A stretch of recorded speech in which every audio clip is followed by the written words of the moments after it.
Hey everybody, welcome to another exciting episode of Crimes, Killers, Cults, and beer. and Beer. Yeah, we're just two crazy Florida men sitting around drinking beer, talking about true crime, making fun of idiot criminals, and just having fun, making fun at their expense. Yeah, right? It was supposed to be three crazy Florida men, but due to technical difficulties, which seem to plague our podcast, especially when we have a guest, we weren't able to do it. We were supposed to have Florida Men on Florida Man host Wayne McCarty on with us, and because the case that we're covering today is a Florida cult. So, but we agreed the problem was actually on his end because Apple sucks. But yeah, so we're gonna figure out what to do with the problem and how to correct it. We've got a couple ideas, and we're gonna reconvene. I'll pick a different topic, but we couldn't just do this one because Todd and I didn't have an episode on deck. So basically, if you're listening to this one on the 29th, it was recorded a couple hours earlier. Yes, this is going to be the freshest episode you're ever going to get from us. Yeah. So, anyway, that's Todd. And that's Bill. What are you drinking? I am drinking Coors Light, even though the mountains aren't blue on this particular one because it's been sitting out for a little bit. But, hey, it is what it is. Well, my beer is all blue. Of course it is. Because I'm drinking Bud Light. Yes. So, boy. We should really make a video of us, behind the scenes stuff when we have a guest and everything, because it's always chaos. You know what we ought to do for that episode? That? What the episode that we actually do with Wayne? Just everybody come over here, or maybe we could go to their studio and just all do it together. All right. I'm down for that. Yeah, I mean, dude. I mean, if they'll let us, yeah, sure, that's fine. Yeah, or if they can't do it at their studio, we can do it over here at mine. Yeah, we could swing that. I think. Yeah, probably. Yeah, it would have to be like a weird day, like one, Yeah. Like either where if we're gonna do it this early, it would have to be a day that I have off, or if we're gonna do it like we can do it later, then I'll probably need the next day off. Yeah, you probably have to sleep on my couch that night or something.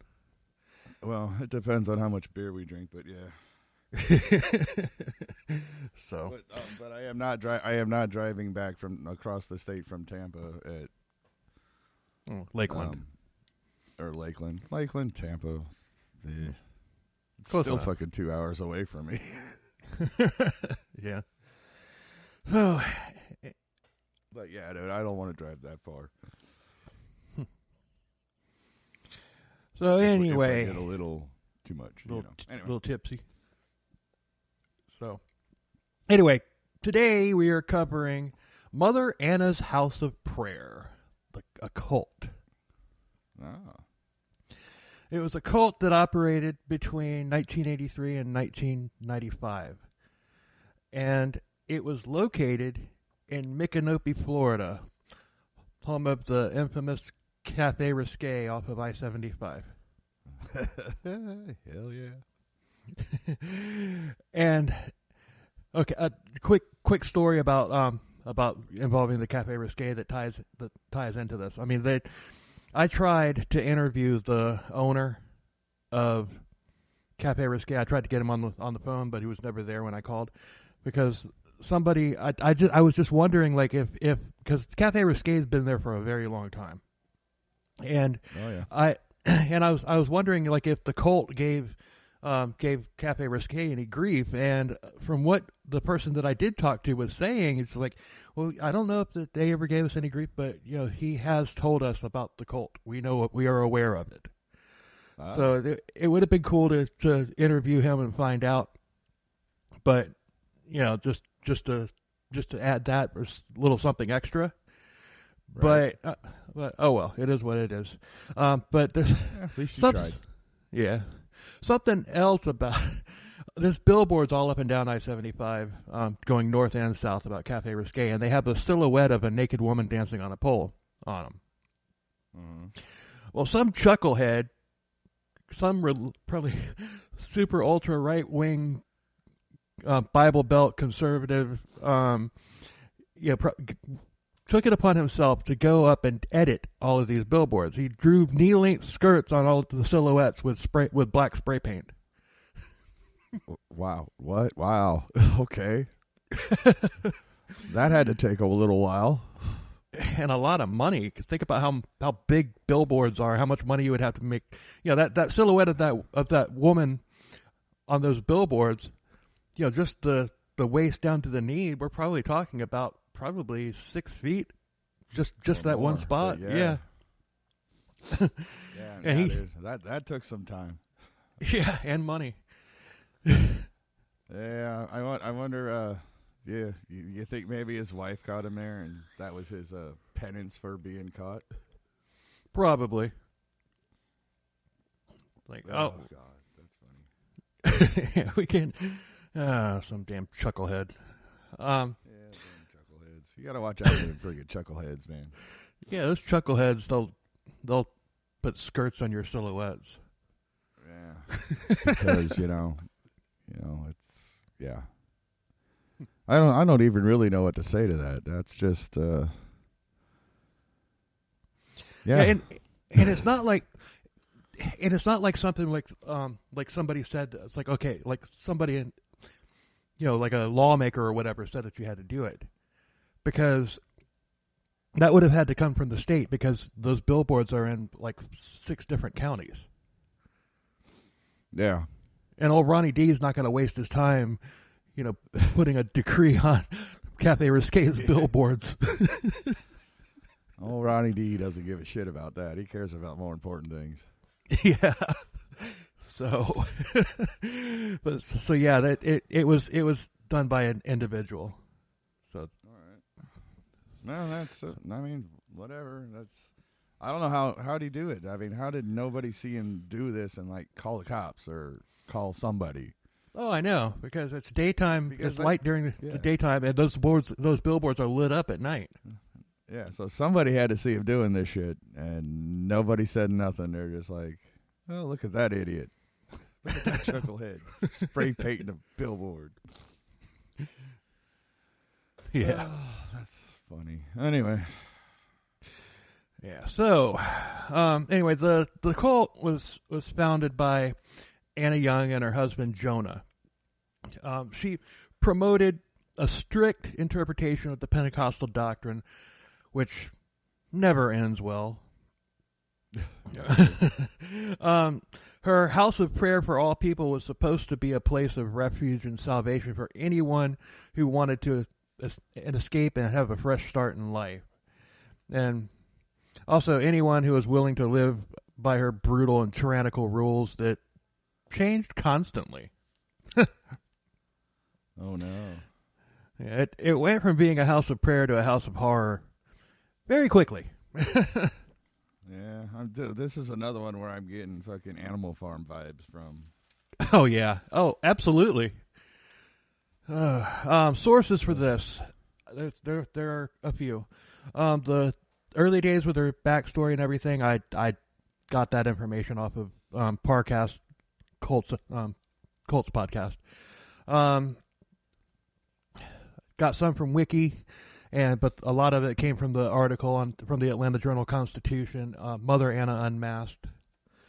And there's a UCP podcast called the Followers House of Prayer, and it went through some accounts of and interviews of survivors and whatnot.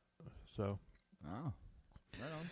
Cool. So yeah, But this is I mean this is borderline anthill kids level of insanity and brutality. Well, damn. All right. And who knew? Nobody knows that except for the owner of the Cafe Risque that there was a cult in Micanopy. Yeah, right. Oh boy. So Anna was born in a Kentucky Pentecostal family in 1941. She was the fifth of 8 children, and they grew up poor. Her father was a coal miner and a janitor, and I don't know if he was a janitor at the coal mine. Maybe I don't know. Maybe, who knows? But so she was a coal miner's daughter then, huh? Damn it! You beat me to it. I was just going there. Well, you know. Oh man. So was she proud? Her mother was a maid, and they moved to Detroit shortly after she was born. And when she was 5, her mother was institutionalized after losing her mind, leaving her father to care for all 8 kids. Oh. So he just sent the kids away to foster homes because he couldn't handle all the kids by himself. Yeah. Shit, I can barely had handle so one. Many. I can barely handle one. I'm a single dad with custody. Yeah. I've got a 13-year-old. I can barely handle it. Oh God. I swear I'm going to be fully gray in another month or 2. Just for men, Bill. Just for men. You'll hide that gray. Feel free to sponsor us just for men. Yeah, right. So, Anna then, she married at 15 years old, and she would go on to have multiple husbands throughout her life. But around 30 years old, she met and married 25-year-old Robert Davidson. She likes him young, apparently. I guess so. Now, he had several kids already, and Anna stepped right into the stereotypical wicked stepmother cliche, being strict and abusive. Well. So, one of her daughters, Catherine, 6 years old, she did something to set Anna off, and Anna gagged her and locked her up in the closet. And Catherine tried to escape the closet, but nobody helped her. None of her brothers or sisters or even her dad would help her. Oh wow! The next morning, yeah, and she beat the hell out of her. But the next morning, one of Catherine's sisters went to check in the closet because it was kind of quiet. Uh-oh. Yeah. And she was dead. Oh man. And she she panicked and she covered it up, and Robert went along with it. This bitch just kills Robert's son or Robert's daughter, and he's just okay. Oh. So on Labor Day of 1973, Anna and family, they drove out to a park off of Lake Michigan, and all the kids raced out to play, and Anna and her husband began setting up for a picnic. And everything was fine until the other kids returned saying that the youngest kid, 6-year-old Catherine, was missing. Oh. The kids had no explanation on what actually happened. And the police were called, and they, along with Anna's family and all the other citizens, were all looking for Catherine, but she was gone. But was she?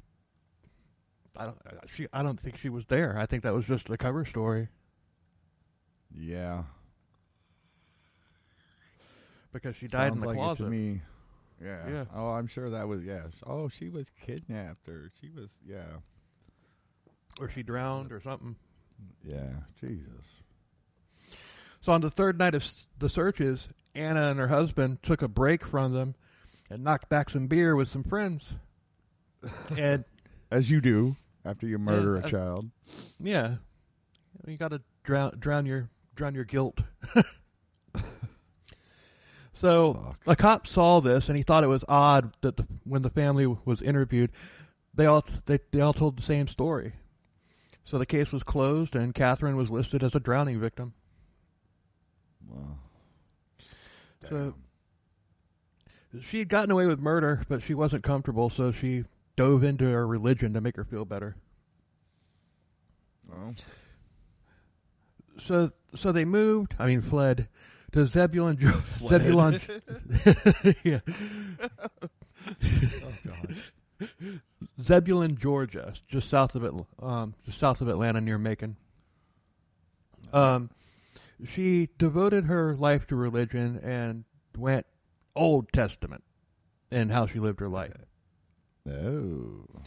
With strict adherence to the scripture, ankle-length robes, everything. The whole 9 yards. Right. Kosher diet, other rituals, and of course, everyone around her had to go along with it. Her husband went along with it because he felt that it was his penance for Catherine's death. Kind of like the guy that spray painted the stop sign. Maybe Robert did it. Hey, you never know.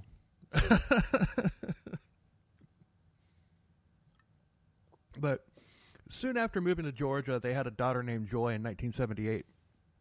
So they dove deeper into the doctrine, and it gave them peace. Oh. Yeah, peace. Like, I don't know. I really don't get it. Yeah, me neither. I'm a cult survivor and everything. Episode 10 and 11, and I don't understand how these people. I mean, okay, you go to church and everything. That's fine. That's up to you. All that stuff, and you know what? I mean, you can be around like-minded individuals and whatnot. I mean, I got no problem with that. But these people that just, like study the Bible word for word, know it in, cover to cover, and it's just like, okay, something's wrong. Let me read the Bible. Oh, I feel better now that I read the Bible. Yeah. I don't get that.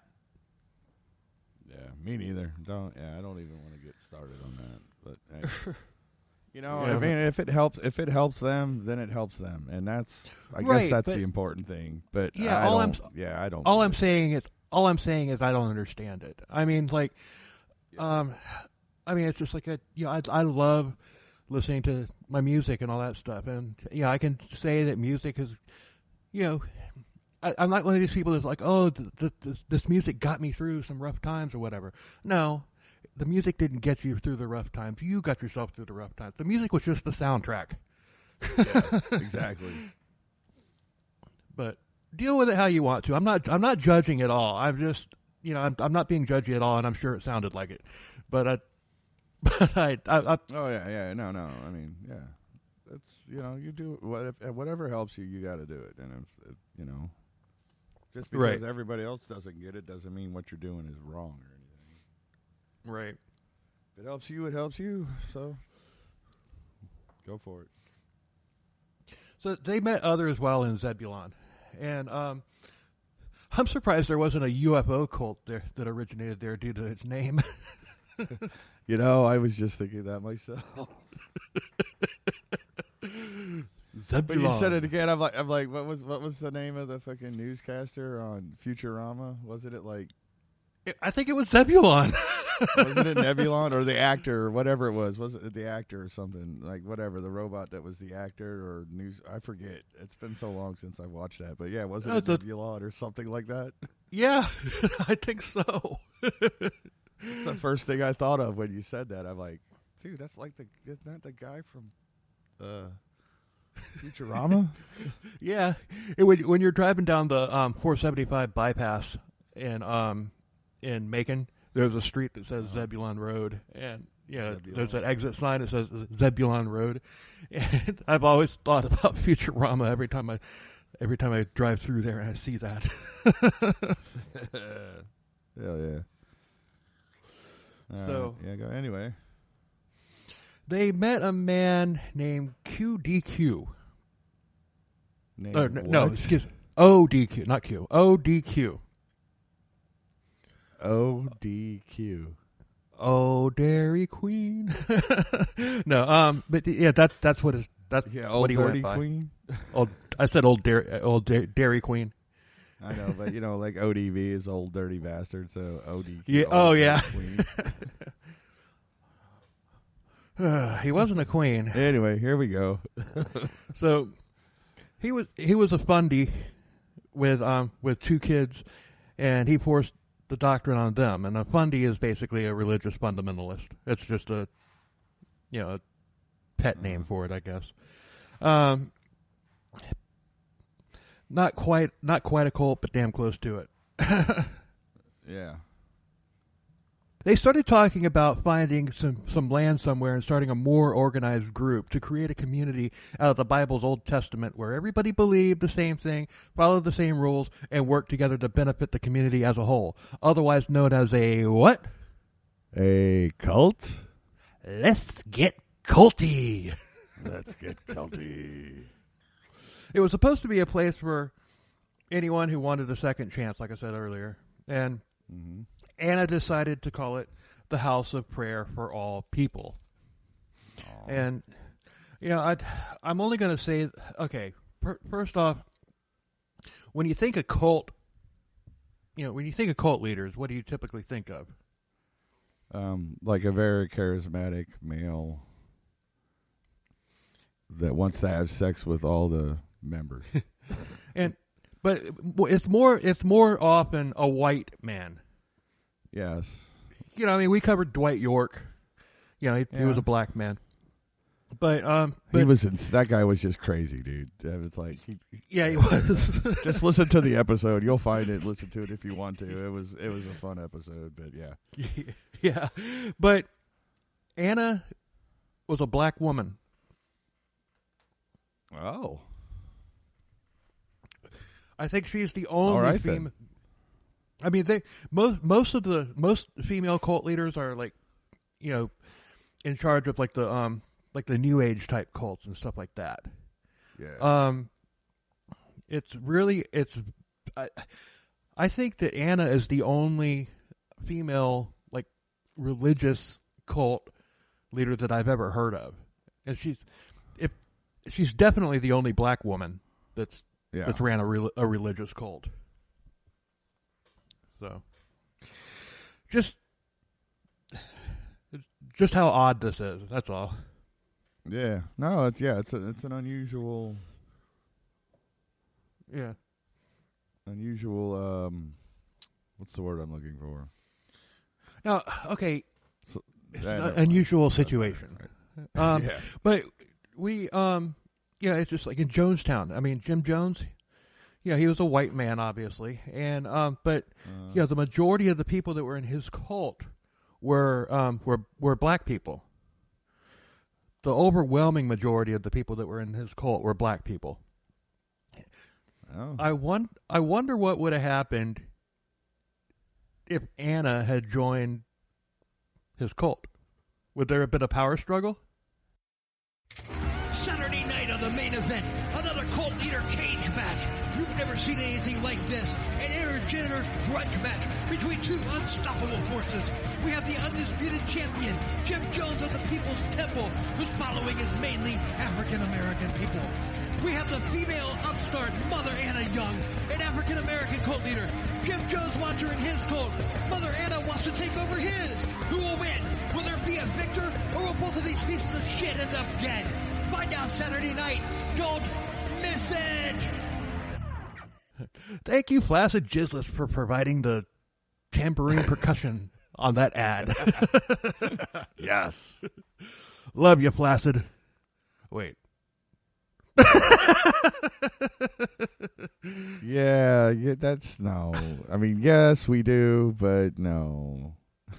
We love Flaccid the person, and we'll just leave it at that. We'll just stop right there. So, they bought 4 acres of property in Micanopy, Florida. It was heavily forested with several cabins on it already, and it was remote and surrounded by a fence.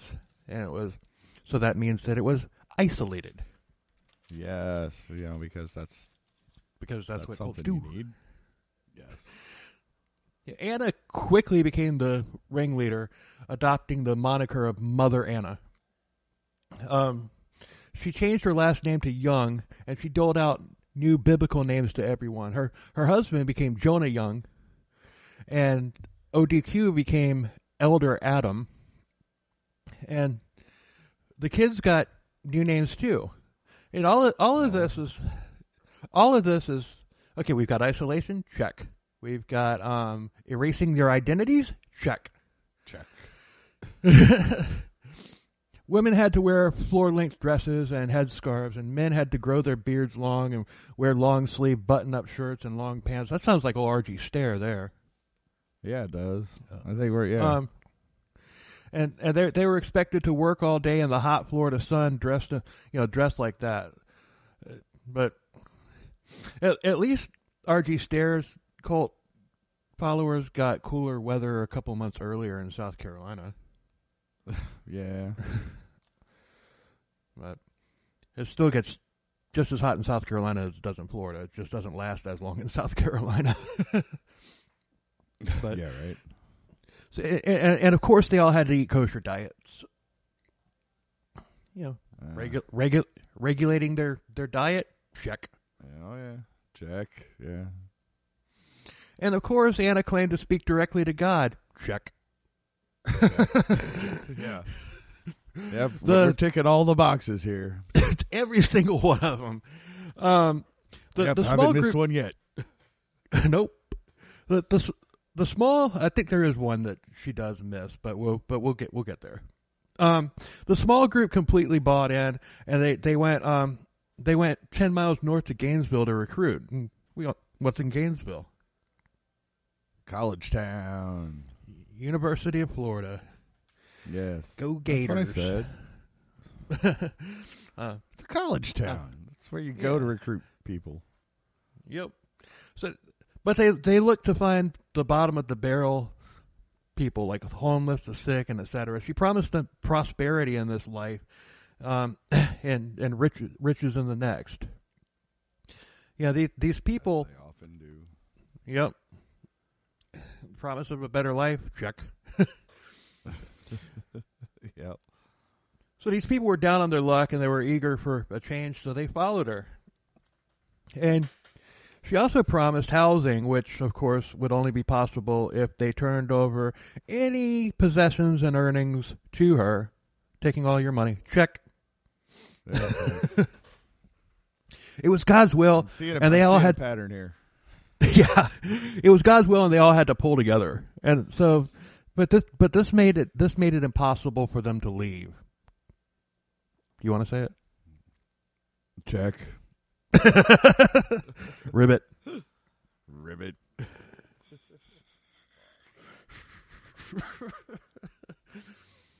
Oh God, I'm sure I could have found a quote from Anna that I could have done that with, but I didn't. But oh well. She then created a boarding school where struggling parents could send their kids for an education and safety. Okay. So not necessarily, the parents joining the cult, but dropping their kids off to Anna.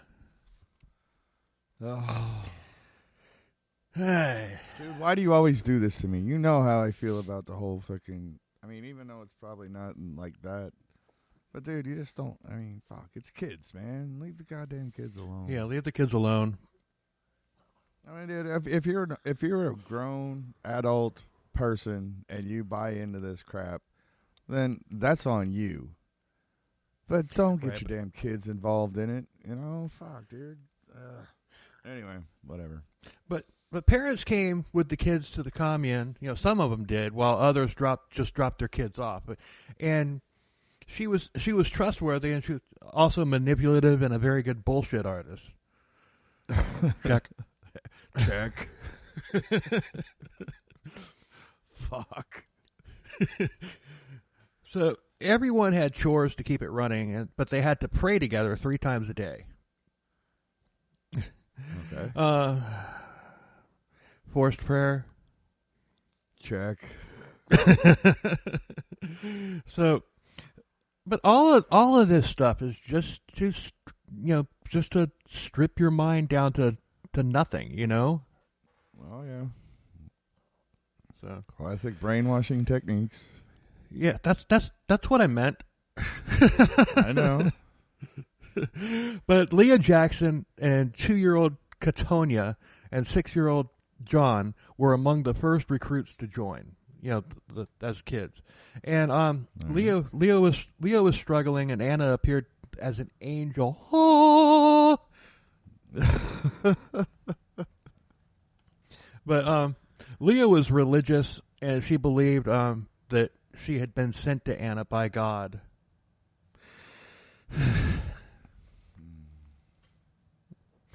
But once they moved in, Anna separated Leah from the kids. Separating parents from kids. Yeah. Check. Check.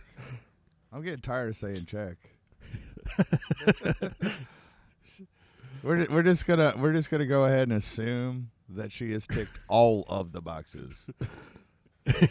Okay.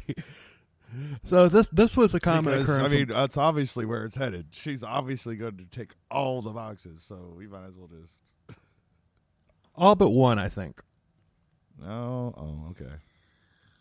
I think. I wrote these notes. I wrote these notes a while ago. Yeah. Anyway. So, but once if we leave one unchecked, my bad. But this was a common occurrence among recruits with the kids, which was the type of dynamic that Anna wanted. She was the one and only parental figure on the commune. And remember her God-given name, Mother Anna? Yeah. She's the Divine Mother. The Divine Mother. And check. Just one more time. Anna would sleep in the same room with the children, cutting them off from their mothers. And the kids eventually stopped seeing their mothers as their mothers and only recognized Anna as mother. And the actual mothers went along with it. What? Yeah. What? Why? It's God's will. Why would you do that? It's God's will. Oh, God. Okay. Yes, that. All right. I mean, it's not all right, but jeez. Whatever. All right, I'm done. So 6-year-old John was so brainwashed that he believed that his only reasons for existence was to please Mother Anna. Oh, my God, no. Please. Oh, no. Yeah. And where non-cult kids would take pride in something that they accomplished, like good grades or being good at a game or something like any normal kid would be proud of, John and all of the other kids were only proud when they made Anna happy. And when they didn't, there was hell to pay. Oh, boy. Yeah. And Anna believed very much in corporal punishment and would quote scripture while beating the snot out of these kids. Anna very much believed in corporal punishment. She would quote scripture while beating the kids. And if Anna didn't think that the kids were praying enough, she'd scream Bible verses at them and accuse them of being possessed. Oh, God. Yeah, it didn't take long at all for Anna to go from the sweet, loving mother figure to an abusive cult leader who had gotten away with murdering one kid already and also had control over many others. That's the thing, dude. It kind of already sounds like. I mean, it sounds like she was already there. She just didn't have the people to unleash it on until now. Right, and she didn't have the benefit of a closed off commune either. Yeah, but you know what I mean, dude. I mean, honestly, to me, from what you said from the beginning of this, dude, that sounds like, dude, that's just her. That's her personality. That's who she wanted to fucking be. Yeah. She wanted to be this thing. I mean, I don't know if she was abused because you said that her dad sent them all to foster homes or whatever. So, you know, I mean, I hate to, whatever. Anyway, moving on.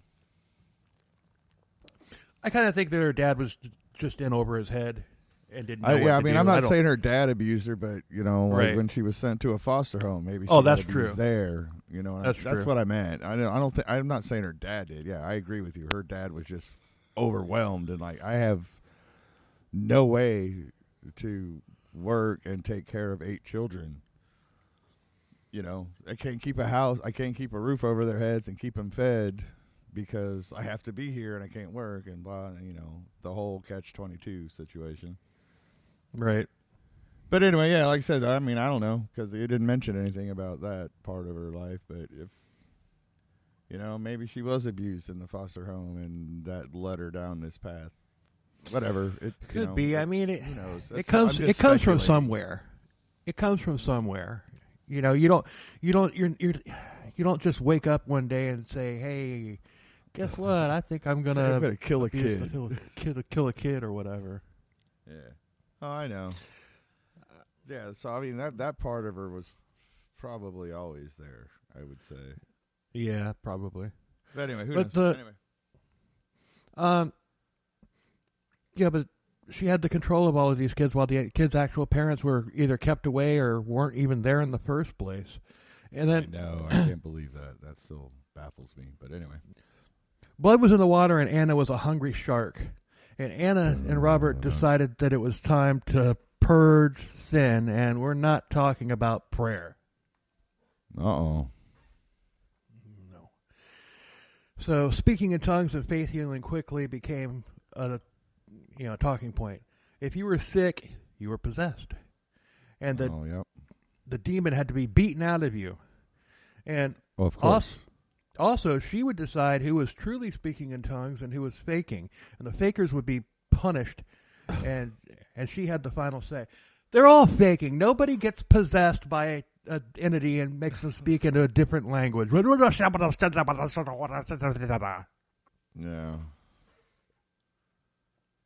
Plus, man, don't all demons like speak Latin or something? Yeah. Or like in reverse, it's like Latin in reverse. I mean, dude, that's every fucking demon possession movie I've ever seen is they're speaking Latin, but it's reversed. Yeah, but yeah, I know, mean, I don't know. When I was growing up, my mom had this thing. It was just it was the equivalent of like a 3-sentence paragraph or whatever. Mm-hmm. And it was always the same thing that she would just repeat over and over and over and over again. Oh. It never changed. It was the same thing, and I noticed that. I can't remember if I ever said anything to her about it. If I had, it wouldn't have made any difference. She would just call me a sinner with no faith or something like that. But But I mean, it's just. But I'm not even kidding. I'm not even kidding. It was always the same thing, the exact same paragraph in gibberish over and over and over again. I would like to go to some of these like one of these churches that has speaking in tongues and everything, and with a little hidden recorder, like get right next to somebody, and then see if I can put it into a translator and see what it says. Yeah, right. I guarantee you it's nothing. Oh, no, dude. They just make that shit up. I mean, you might have the occasional person that speaks Spanish or Italian or whatever and just does it like that just to keep up appearances or whatever rather than making up shit. Right. But throw in a little foreign language that nobody else is going to understand. Right. Dude, I heard about something like that. I don't remember what it was. If I figure it out, I'll maybe bring it up in another episode or something. But dude, I heard a story that was like it was really Deadwood. similar to that.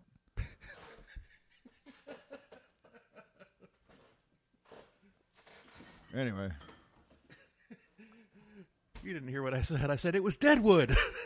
It was Deadwood. Oh God, yeah, no, I didn't hear that. Yeah, that's what it was. Yeah, the William Cottrell episode yeah. where that reference is from. Deadwood, Yellowstone. What's the other one? What's the other show? Fucking. Who cares? It doesn't matter. So, but all this punishment and everything and abuse was just to save them from the devil. That's how she justified her abuse. It started with adults, but later it was doled out to the kids as well. Repent, you sinners! Or, actually, repent, you sinners! Ribbit. Fuck, we're assholes. Oh, God damn. That's fucking great. So, it would start with Anna in someone's face screaming at them, and she was rebuking sinners. But she would decide it's not working, so we have to get more intense. We have to up our game. So she would get other members beat the air quote sinner as well. And of course everyone but Anna and Robert were the sinners. Oh, of course. Yeah, but she was doing this to save their souls, and her followers were so thankful. Totally fucking brainwashed. Yeah. Damn it, man! I hate it when this shit happens. I mean, it's like I just don't understand. Who do you think does more damage? A cult like this, or a prolific serial killer like Ted Bundy or Richard Ramirez? Dude, a cult, definitely. Exactly. Yeah. I mean, dude, a serial killer just kills people, and yes, the victims' families are fucking irrevocably changed because of it. But a cult like this, dude, that just brainwashes so many people, and that just ruins so many more lives. You know, like a serial killer, okay. Serial killer kills one person, okay, that family, blah, blah, blah. But, I mean, dude, a cult, dude, it just destroys lives and families. Dude, it destroys families because, I mean, the shit you're saying, like, dude, she won't even let the moms see their kids. Dude, that's destroying a family. I mean, this one, there's a lot of similarities to, I mean, this one kind of hits home to me because there's a lot of things that sound awfully familiar. I mean, not... Yeah. I totally get it. I wasn't in a, I wasn't in like a cult where I was just beating the shit, getting the shit kicked out of me all the damn time, other than just spanking or whatever, which was sometimes excessive, but nothing like this. But yeah, this is out of control. But it freaking, it broke up my family when I was a kid. Yeah, so it's just like, there's a lot that seems familiar in this. Thankfully, not to the degree that this is, but right. But yeah, no, I definitely think that, that cults definitely do more damage than perhaps a serial. I mean, it just it's hard to say. Yeah, I got another one for you: cults or politicians. Oh, that one with a 10-meter cattle prod. Well, you know what, dude? Cults and politicians are all the fucking same, dude. They're both fucking liars out to get what they want. So this is true. It's the same. Yeah. I'll go there. I don't give a shit. Yeah. And for continuity's sake, it is 3:16. On the 29th of January, and the Eagles just scored a touchdown. They did. They just drove down the field. Not in the game I'm watching. They just drove down the field and scored a touchdown.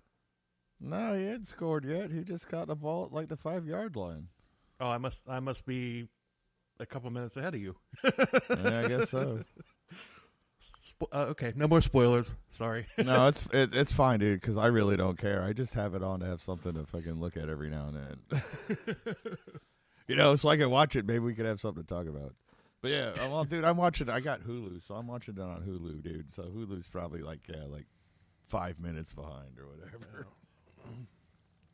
I have Hulu too, but now it's on regular TV. But Hulu is my regular TV. Yeah. Anyway, hashtag but I digress.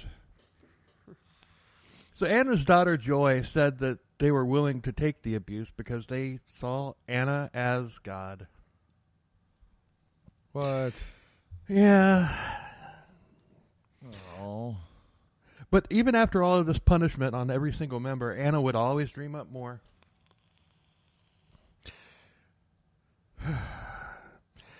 Anna found out that the OG member ODQ had sex with another member, another woman in the cult, and Anna lost her mind. I bet. She made an example. This is Anthill Kids territory. She made an example out of him. Only she got to decide who got to be with who, and she didn't want anything. And she didn't want anyone doing anything that didn't include her. So basically, no sex for anybody. Oh, see, I was thinking more like the other way around. Like, We're not threesomes for everyone. Let's go. Oh no, this is not a sex cult. This is a no. I sex know. cult. I did. And Anna's that's how my mind works. I've got a dirty mind. And Anna's not having sex with everybody either. She's this is literally a no sex cult. But well, then here we would go. want to join that? I don't know. But she ordered him to cut off his genitals, and she meant it. Yeah, I see. I had a feeling it was going there. I really, I really had a feeling that was going there. She's gonna fucking castrate this dude, isn't she? That was what went through my head. No, she makes him do it. Well, you know what I mean. But Anna justified it by quoting the biblical verse, "And if thy right eye offend thee, cast it out from thee. And it is profitable by thee that if any one of thy members should perish, to keep the entire body from being cast into hell." Oh. So basically, if your hand commits a sin, cut it off. If your dick commits a sin, cut it off. It's better to lose something that committed a sin than to go into the pits of hell. Well, since none of that exists, no, thank you. So OD, he's like, "Well, Mother Anna, you got a point." Oh no. Or maybe he was afraid of what she would do if he didn't do what she said. Oh no. Or maybe she would take her jealous, narcissistic wrath out on his kids. Well, yeah, I guess there's that. But he did as he was commanded. God, how do you do that? How do you do that? I don't know. I honestly don't know. I mean, it's just no. I mean, you give me the choice. One of two options. You can't. There's no escape. You can't have any other option. You cut your own dick off, or I put a bullet in your head. Bullet, please. Yeah, because I ain't cutting my dick off. That ain't never gonna happen. Nope. Bullet, please. And you better not miss, because if I get back up, dude, you know what? You can whatever, dude. I'm not cutting my dick off. And No. You better fucking kill me, because if I'm still alive at the end of this, somebody else isn't gonna be. Right. So, but Anna, being the nice lady that she is, she let him numb it with ice. Oh yeah.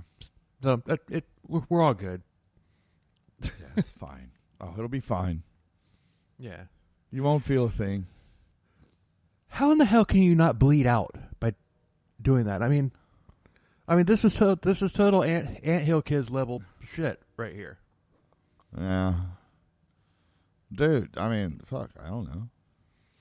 But I mean, when so much blood flows through there, how in the hell can you possibly not bleed out? I mean, I don't know. Ask John Wayne Bobbitt. yeah, but he was immediately treated. He immediately went to the I don't the know. doctor. What did they have a fucking iron in the fire and just slap iron to it and cauterize it? Well, that's what Rocktario and the Anthill Kids did. Well, yeah. That's what I'm saying. Is that what happened to this guy, or did they just fucking like put a diaper on him and hope he didn't bleed out? It doesn't say. But he's still around, right? I mean, Yeah. or is this the end of his story? No, he's still around. All right, well then they did something. Yeah. So shortly later, after that when she set her sights on the kids, she decided that they were possessed as well, and she started off by starving them and locking them in the closet. Yeah, that sounds familiar. Because you do that to children. Anyway. Yeah. So then she would try to beat the demon out of the kids, and the only person that Anna didn't abuse was her own daughter Joy. Wow. And of course, like, and this is common, where in cults where the children of the cult leader get preferential treatment. The rules for thee, but not for me. Right. But the children wind up participating in the abuse. The children that aren't getting abused wind up participating. Well, yeah, they become the abusers because they're getting special treatment. Right. So Joy wound up participating in the abuse of other kids, and it seemed normal to her because that was all she knew. And Anna would pay Joy money whenever Joy told on the other kids, and Joy made a lot of money. Money that was taken from everybody else in the compound. Right. And then later, she started making false accusations just to get more money. Right. So apparently the whole greed thing doesn't apply here either. Greed is okay for the cult leader, but nobody else. Even though it is one of the 7 deadly sins. Right. Oh. This is the worst cult that we've covered so far. Yeah. One time, Joy told Anna that John had taken candy without permission. John denied it, but Anna didn't care. Right. She beat him with an electrical cord 33 times, one lash for every year that Jesus was alive before being crucified. Yep, I caught that. And it wound up being over 100 times because Anna said that if he moved or cried, then they would start over. He was 7. Jesus he was Christ. Fucking 7 years old. You know, I'm glad I know some things about this story. But I'm not going to... No spoilers. Carry on. Oh, you okay, I have a feeling I know what you... Yeah. Yeah, anyway, moving on. We'll get there in a little bit. Yeah, like I said, no spoilers. It's too early for that. Yeah. But she forces Mother Leah to watch, and Leah, of course, did nothing to stop it. But people kept joining the fucking commune, and I can't believe that How do you sit there and watch your child get lashed with an electrical cord and not fucking grab that cord and strangle the fucking bitch with it? I know. I mean, what kind of fucking mother are you that allows that to happen? Well, you're not a mother. Only Anna's the mother. Well, I guess in their minds, but you know what I mean, though, dude? Yeah. Like, dude, doesn't your maternal... That is my child you were whipping there, Missy. I'm going to fucking take your ass out. When does that happen? Why doesn't that happen? Oh, wait, that's right. They're all brainwashed. Never mind. Gloria Benton was a single mother of 2 girls. Sabrina, she was 22, and Fonda, she was 9 when they showed up, and Sabrina's son as well. And whenever a new member showed up, the typical cult love bombing would occur, and people who were already there, they kept their mouth shut because they were afraid of what she would do if they said anything. Right. So Fonda was taken in by Anna as her daughter, and shortly later, Fonda wasn't the perfect kid that Anna demanded, and she was beaten continuously. Okay. But Gloria Well, wasn't taking it. Yeah, that's her MO, so. Gloria wasn't taking it. She butted heads with Anna, refusing to give her any money if she kept her kids away from her. So here we go. Gloria decided to get the fuck out. But her daughter Sabrina, the 22-year-old with with her son, Mm-hmm. she didn't want to go. Didn't want to go. Of course not. Yeah. So Gloria took Fonda and left Florida. Yeah. Good on you. Yeah. Thank you, honey, for standing up to the bullshit. Yep. But Anna, of course, whenever cult leaders lose members, they get pissed and they blame everybody but themselves. Oh, of course. So she took her anger out on 22-year-old Sabrina, who had stayed there despite her mother. Yeah. Well, It's like, bet she regrets that decision. huh? I said, I bet she regrets that decision. No, because she still stuck around, and it gets worse. Anna decided that her little son was possessed. He was fully possessed by the devil. Oh, yeah, of course. So she convinced Sabrina to get rid of her son. By get rid of, not kill him, just away, like away with you. Okay. So she dressed him up like a girl. She went to Puerto Rico and dropped him off at a church and ditched him. Oh my God. Yeah, just bye. Hope that kid grew up and became a very successful. I hope that kid is a multi-millionaire right now. We can only hope. He probably isn't, but. Oh God, dude, how? I don't know. How can you do that? Fuck. Dude, I don't know. See, I don't know, dude. I don't care what anybody. I mean, dude, if you want to, like I said, if you're an adult and you buy into this stuff, then that's on you, man. But yeah, hey, man, not your kids. Fuck. Yeah, I mean, dude, you when you become a parent, dude, it is now your responsibility to protect this child until the end of your life. right. I don't care, dude. I mean, dude, your child can be like 60 years old, if you're still alive, it's still your job to protect that child. That's your child, dude. It doesn't matter that it's your child's a 60-year-old person. God damn it, dude. I can't do it. Yeah. I'm done. I know. So let's recap, shall we? Yes, please. Let's recap because we wandered a little bit. She's gotten a guy to cut off his junk. She's gotten a whole group of people to accept brutality because she was their ticket to God. And now she gets a mother to do away with her own son. Yes. I mean, but the abuse continued. And Of course.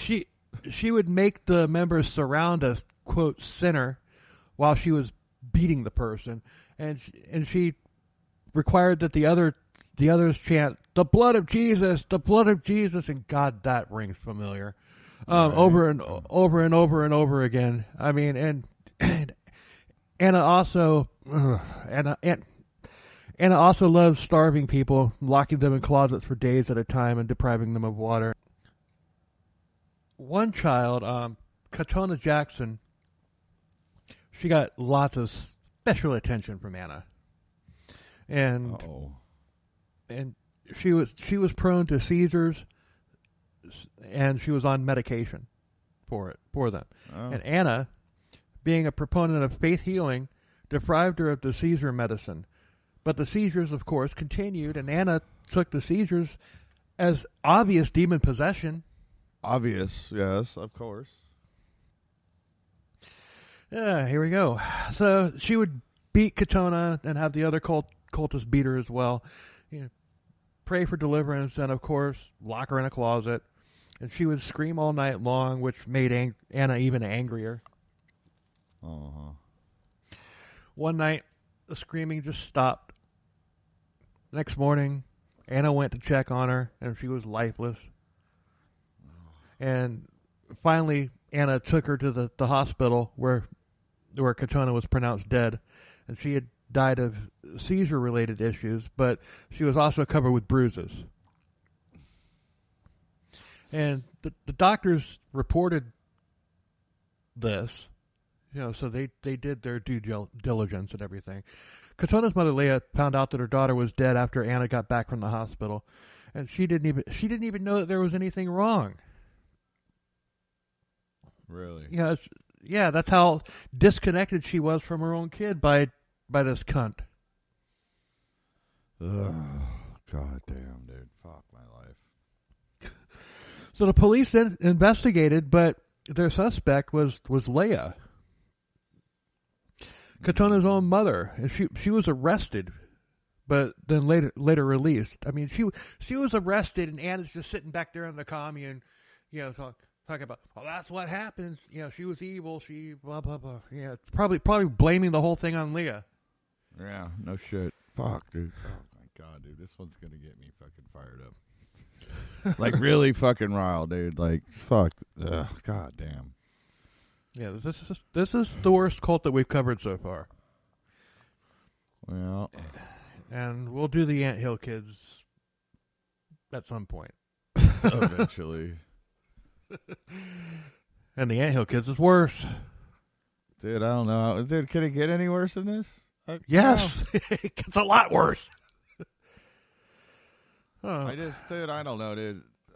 Rocktario was a self-taught surgeon. We'll just leave it that. We'll just leave it there. Oh God. And he liked to practice while drunk. Oh, okay. Well, fuck me for even asking the question. How could it get worse? Yeah, Anthill Kids is probably the worst. Probably the worst cult that there's been, like on a, in scale. I mean, obviously Jonestown, with what happened and all that stuff. Yeah. But Anthill Kids with all the depravity and all that stuff. I mean, it just, there's a handful out there that are like super depraved and everything, super brutal. But I think the Anthill Kids is the worst. But it's the worst I've heard. Right. There's other ones that are on that level, like this one. There's a couple Mormon fundamentalist cults that are like, like up there in the same neighborhood with this one. But the Anthill Kids is just like in their own league. All right. Well, moving on.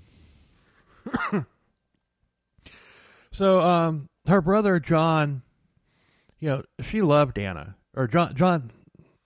Okay, her brother John loved Anna, but one time when he was taken to the hospital for an infection, doctors noticed scars on his back, and the doctors reported this to the police, who did investigate, and everyone claimed that he had the scars due to a biking accident.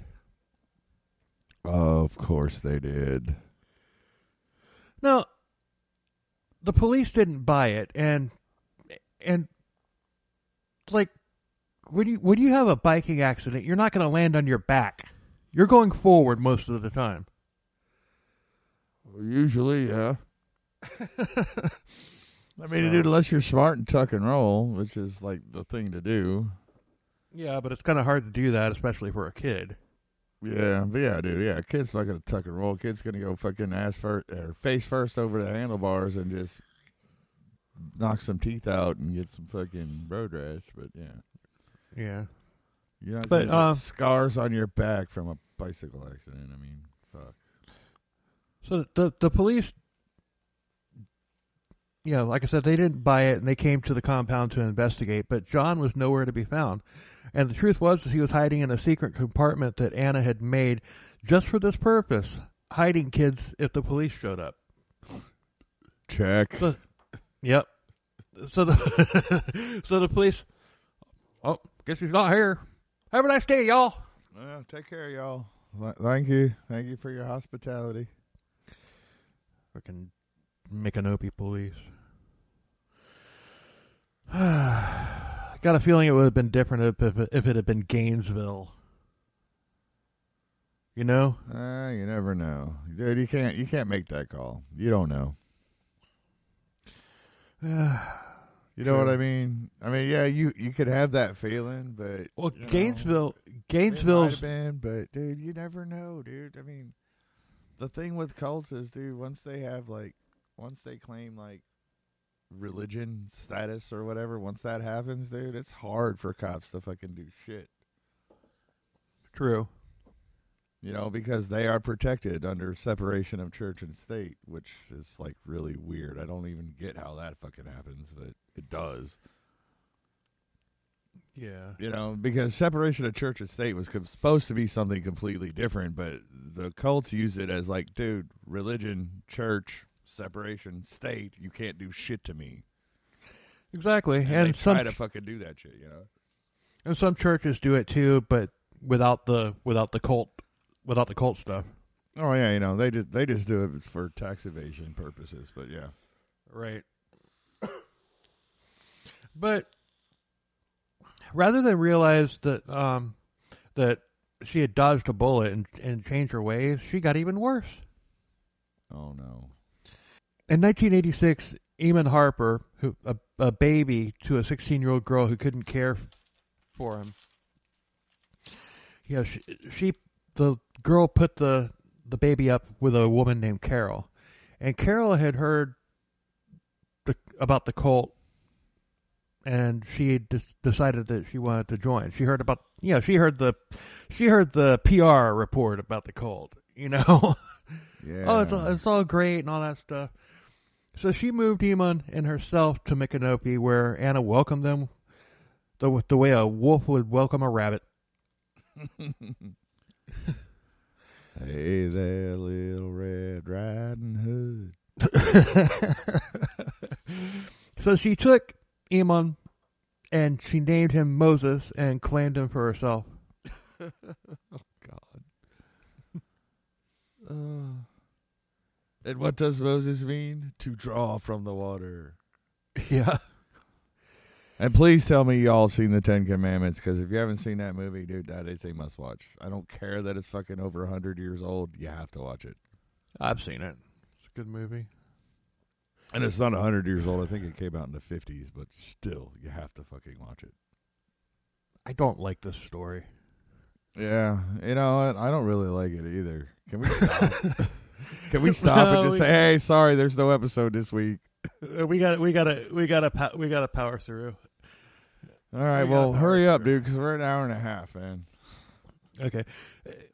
For a while, everything was fine, but a year later, Anna's husband, Robert, went to a junkyard, and he had a truck up on a jack, and he was trying to get a piece off of it, and all of a sudden, the jack slipped, and Robert was crushed. Oh, yeah, the jack slipped. Sure. No, it did. This wasn't like a, murder. Although there's a cult. Sure? Yeah, I am. There is the cult story. There is a cult story. I can't remember which one where this exact same thing happened, except it was a moiter. A moiter. A moiter. Yeah, well, dude, I don't know, dude. It just seems really convenient. Yeah, that's all I'm saying. But but the thing is, I mean, this she didn't want Robert dead because she lost her mind over it. Okay. So well, I don't know, dude. Every time you start talking about people that get killed, it's because she wanted it that way, and I'm just like, I just figured that's what happened. Like, dude, all right. So Anna went nuts, and she took it out on Iman, and she gathered her chanting circle and beat him severely. One time, she shoved him in a box and locked him in a closet. One of the cultists checked on him and noticed that he was bloody and bruised and not breathing. There was a roach crawling on his face. Yeah. And they, and he wasn't moving because he was dead. I mean, Dead, yeah. if there's a roach crawling on your face, I don't care how incapacitated you might be, you're gonna get that fucking roach off of your damn face. Yeah, dude. That when you said there was a roach crawling on his face, I got to. Yeah. Like, no, get it off, get it off. Yeah. So they cremated the body. This more Ant Hill Kid shit right here. Yeah, of course. Don't leave any remains to be dug up later and fucking. Anna told everyone that he had gone to live in a monastery, that she had sent him to a monastery, and everybody bought it. A monastery, because, yeah. All right. Yeah, because reasons. So, Leah, the mother of Katona, the first baby that Anna had killed, she was allowed to work off at the commune. And she got a phone call from a friend who actually convinced her to get the fuck out. All right. Now we're talking. Yeah, now we're talking. So Leah called her sister to pick her up late that night, and she woke her son John up saying that they were going to see some relatives. So they snuck to the edge of the commune where Leah's sister was waiting, and they escaped to Atlanta. Oh, all right. Some happy news. Yeah. So Anna thought that she was bulletproof at this point. And she took Leah's desertion out on everyone, but she didn't know when to quit. Someone ratted her out, but we'll get to that shortly. There was a couple who had a 12-year-old daughter who was struggling in school, and her parents sent her to Anna thinking that it was a legitimate, safe place where she would get a good education and the help that she needed. Holy fuck. So, yeah, so they're just basically reading the PR page. Yeah, see, now we're back in. We just had a good high, and now we're going down. All right. Well, Anna's downfall has begun. I would fucking hope so. So, Anna promised that she would take care of this girl, and she did, in her own way. Oh. Yeah, it's going to get worse before it gets better. Well, yeah, of course. I mean, I totally expected, but anyway. But Anna pulled her aside, saying that she smelled really bad, and she ordered her to get into a bath. And Anna had several cultists fill it with like scalding hot water and soap. And hold her down in it, like hot enough to like blister. Oh no! She then added powdered laundry detergent and bleach to purge the evil from her. Oh my God! Holy fuck! So you're blistering, and you've got the chemicals in laundry detergent and bleach. Yeah. How do you even survive that? Well, she did. But the chemicals obviously burned her on top of the burns from the scalding hot water, and she screamed and everything, but they held her down. And, finally, when she was done, she was covered with chemical burns and hot water burns, and Anna ordered that she be tied to a bed so that she couldn't touch the burns. But the burns got infected. And Anna called the girl's parents, and they came together, but Anna said that she had an accident. Oh, yeah. It wasn't anything I did. It was an accident. It was an accident. So I accidentally had 10 of my people hold her under fucking boiling hot water and poured fucking cleaning chemicals on her. But it was, I accidentally did that. Yeah. Oh, no, we were getting ready to do laundry, and she just fell in. We do sometimes we wash the quilts in the bathtub, and everything. So we were getting it ready to wash the quilts and all that stuff, and she just kind of was naked, and she walked in naked and just fell into the bathtub. Just fell into the tub. And then I had 10 people. They tried to get her out, but apparently they tried to get her out, held her in there. Every time, like one person would grab her, she would twist and everything and plunge herself back in. Yeah, because that's what happened. Oh, fuck you, Anna. Yeah. Get to the good part. We're getting there. So her parents, the girl's parents, took her to the hospital, and the girl did recover, although she was scarred. Well, obviously. Yeah, but Anna didn't have control over these parents because they weren't part of the cult. They didn't even realize it was a cult. So ignorance on their part. Now I will allow it. Because she had some pretty good PR, a PR going on, making people think that it was a legitimate thing, as all cults do. Uh-huh. But so these parents were pissed, and they filed charges against Anna, and the closed cases against her were reopened, and they looked over all the charges that had been dismissed, and of course this one. They also learned of the child who was abandoned in Puerto Rico, and Anna, her daughter, and 14-year-old Joey, they ran for the hills. Yes. But of course they would. She was charged with child abuse, and but she didn't show up for the hearing. So she was convicted in her absence, and an arrest warrant was issued. Oh, dude, they convict her in absentia? Nice. Yes. So Anna and Joy bounced around from state to state, hiding in other churches under false names. Fucking cowards. Yeah. And she was on the run for 9 years. And the FBI even got involved. And finally, she made it back to Chicago, where a newspaper just happened to cover the story at the right time. Like right around the time when she showed up there. Oh, dude. So it's coincidence. But goddamn. Yeah, it's coincidence, but it's a beautiful one. Fuck yeah. So someone called in with a tip that they had seen her. And she was arrested at a relative's house, hiding in an attic. Oh, she's still doing the hidey hole thing.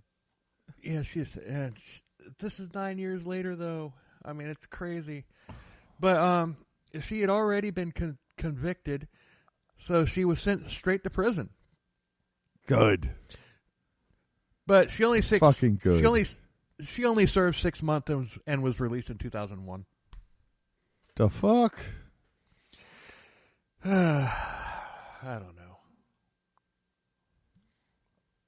But she moved to Atlanta, and she lay low for 15 years. Joy later had a son, and Anna had gotten married again.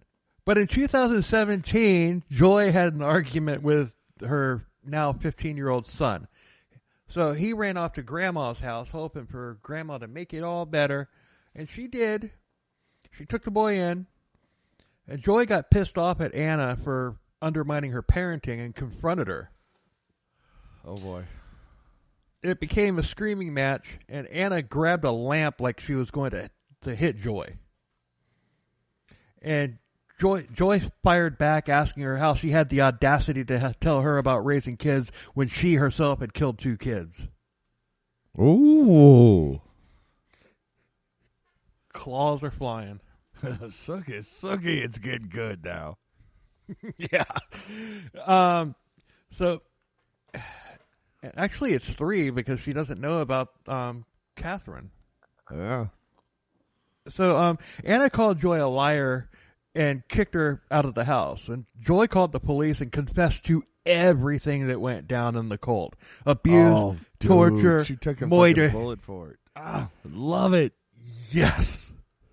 So police began interviewing former cultists, and some still had her back. Some were afraid, but some backed up everything. Yeah. Then they contacted John, now a grown man in the Air Force, and he told the police everything as well. So the police swarmed the house and arrested Anna. And she was extradited back to Florida, and charged with murder, and she pled not guilty. Yeah, of course. But she was denied bond, and she was kept in jail because she was a flight risk. Yeah, good. At least they fucking figured that shit out. Florida, baby. Yeah. But because the case was so old, and it was taking forever to put the case against her together, they were trying to charge her with Catania's murder. Okay. She had been in jail for 3 years, and in February 2020, she changed her plea to no contest to Iman's murder and manslaughter to Catania's death. Not guilty, but responsible. Yeah. That was her plea. She was sentenced to 30 years, so she would die in prison. And she did. And she did. Yes. In 2021, the bitch died of COVID. And yes, I just threw my notebook. I was going to say, dude, what was that? Did you just mic drop again? No, I threw my notebook. I just slammed. I just God. like You know what? I just Okay, here's the thing right here, right? I just slammed my notebook down on the floor like that 49ers receiver who just slammed that football after the touchdown that they just caught. Yes, I saw that. However,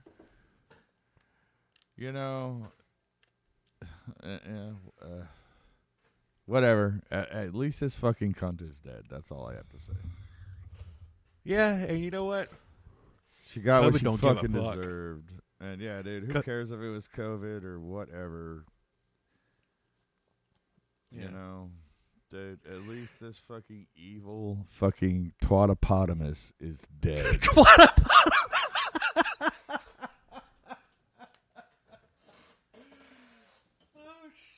shit, that's fucking hilarious.